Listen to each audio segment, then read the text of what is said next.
Greetings, people of Earth. Welcome back. My name is Jax, and today, people will always complain.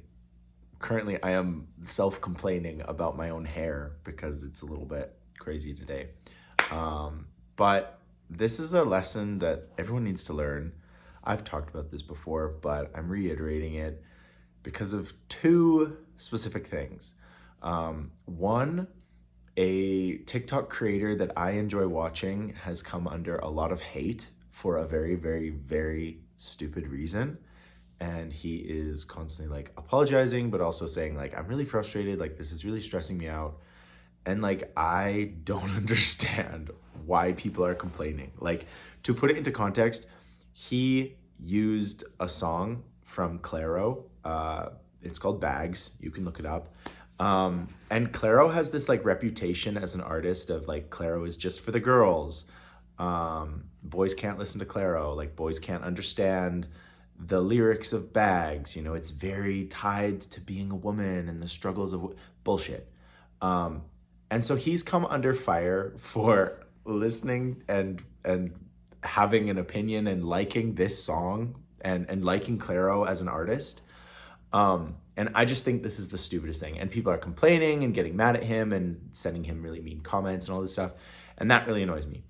The second reason is that my hair, I said at the beginning, my hair has become like the source of frustration with people. They're like, oh my gosh, like your hair is a mess. Like you're such a wreck, whatever. I don't care. I'm currently growing it out. I'm going to be getting a perm soon. I'm in that like awkward between stage of haircut or whatever. And currently like can't really do anything about it. And I don't really care. That's why I wear the headband all the time or I wear hats. But people are always going to complain. And that is today's message. That is the point of this video. There is really nothing you can do. You can be the most perfect prodigal son. You know, you can make everyone in your life happy, but you actually can't. You actually can't. People will always complain and get frustrated and say like, oh, well, when are you going back to school? Oh, well, you know, when are you going to change this? Oh, well, why do you do it this way? People always have opinions about the way things are done, the way you look, the way you dress, the way you act, the way you talk, everything. You cannot control that. I'm going to say it again. You cannot control how other people perceive you, what they say, how they act. None of it. Doesn't work. What you can control is how you react to not compliments, insults or people's complaining. You can control how you react to it. And by doing so, you just don't care, you know? I have started to become kind of blunt when people complain or critique who I am or what I'm doing. And it's kind of entertaining to see them sort of like, oh, wow, I didn't know you were so sensitive about it. And then I'm just like, oh, I'm not sensitive about it at all. I just don't want to hear your garbage.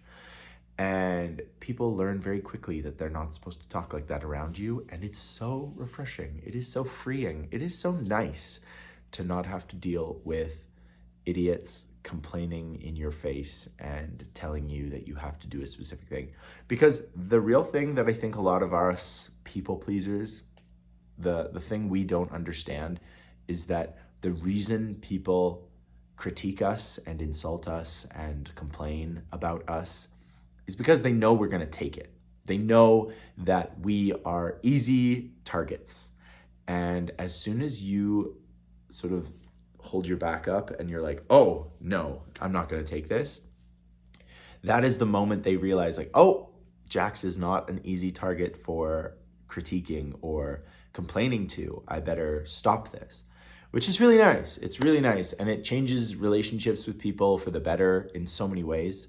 It is really surprising how many people in my life who I just say, you know what? I'm really not going to take your criticism. I really don't care what you think. Like, I'm going to do it this way. They really change their tune quickly and they realize like, oh, he is not somebody that I can bully or push around or insult. My complaining isn't going to do anything. So I'm not going to do it. It's only that we open that door just a sliver that they think, oh, I can get in there. And as soon as you shut that door and you're just like, nope, sorry, I don't care about your criticism. I really don't. I don't give a damn about what you think about my hair or if I should be going back to school or insert vague critique or criticism applied to your life. It's really funny when you shut that door, people change their tune really quickly. But humans are opportunistic. If they think that they can get through with something or get away with something or manipulate something or exploit something, they're going to do it. It's going to happen. There's a lot of us on this planet, and we're all trying our best to survive and thrive and get away with little, sneaky digs or whatever. So the trick with dealing with people that complain is just not to tolerate it. You can be a shoulder to cry on. You can be the person to vent to about frustrations and things. But you do have to get to a point where you're like, okay, I'm sorry, I can only listen to this for so long. You've got to do something. Like, you are not, nobody, like some people just think that they're like completely innocent in every situation in their entire life. Like, they are the victim of everything, it's never their fault. They never have any agency. And those people are interesting to interact with and interesting to be around. You really don't have to be around them if you don't want to. But, I have often been the shoulder to cry on. And I'm always happy to do that. I'm always happy to be there when somebody's not having a good time. However, prolonged exposure to that is going to make my shoulder pretty sore with all of the tears. And at some point you have to say, like, I love you. I love this person. But you've got to take some responsibility. You've got to take some access to it yourself. And I'm not trying to critique you. I'm not trying to criticize you. I'm just saying you need to look at your life and ask yourself what you're doing. And if it comes back to criticizing me or, criticizing everyone else except yourself, that's a problem, because you're not perfect. Nobody is. And realizing that is the first step in becoming a more diverse and interesting human being. But when it comes to ourselves, criticism, it's a hard one. It's a really difficult thing to take. It makes us feel insecure. We were already feeling insecure about whatever.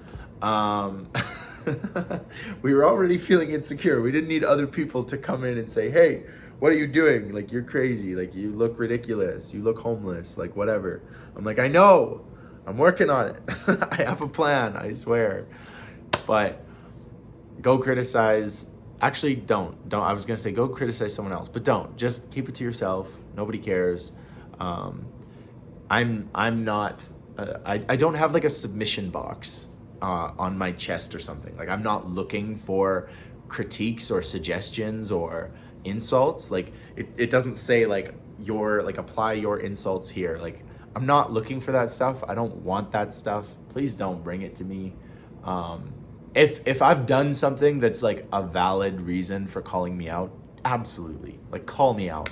But if you're gonna get upset about the way I look, the way I dress, the way I act, the way I smile, some people think I have a weird smile, which is bizarre, or I have a big nose or whatever, I don't want to hear it, because I've probably already thought about it and I've probably already tried to work through it, and you complaining or getting all up in my face about it is just gonna make it come back and hurt me more. So please don't do that.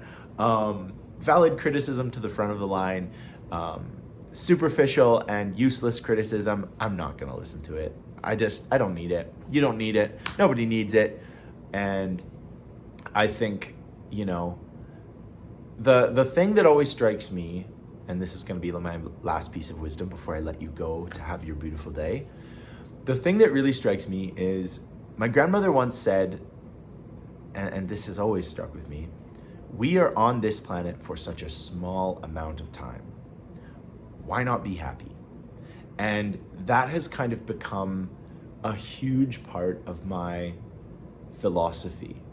She was looking at the time at all of the hardship and difficulty and problems that are human created for other humans, and she was going, I don't understand, you know? We are on this planet for such a short amount of time. Why can't we just be happy? And that advice is really powerful. It's really strong. It's just a simple call to saying, you know what? Life is hard. And it's hard for many reasons externally, you know? The place you live, the time in which you live, you know, climate, making money, all of those things are hard enough. What you don't need is other human beings with a fully developed brain making those things difficult. There is no need or desire for that. There is a possibility for every single person on this planet to be happy, fulfilled, surrounded by their loved ones, enjoying what they get to do. That is a possibility, you know, it is not a zero-sum game. It doesn't, you know, if somebody across the world has something, that doesn't take away from your experience. And so the idea of complaining or critiquing is unnecessary in so many ways. That's what I will leave you with. Thank you so much for tolerating my ridiculous hair. It will get better, I swear. But also thank you for putting up with me and everything I do and say. I hope that you don't have anyone in your life criticizing you unfairly or ridiculously. It's not something any of us need, want, desire. And again, I love saying this, but give yourself some credit, you know? Think back to all of the difficult things that you have survived. Think of all of the hardships, the people you've lost, the regrets, the mistakes, and just remember that you've survived them all. And you are still an amazing human being that makes this world better. You are still worthy of love and time, and, you know, be gentle with yourself, you know? A poem I really love, the last line of it is, be gentle with yourself. You are a child of the universe. Strive to be happy. As always, I will talk to you guys tomorrow.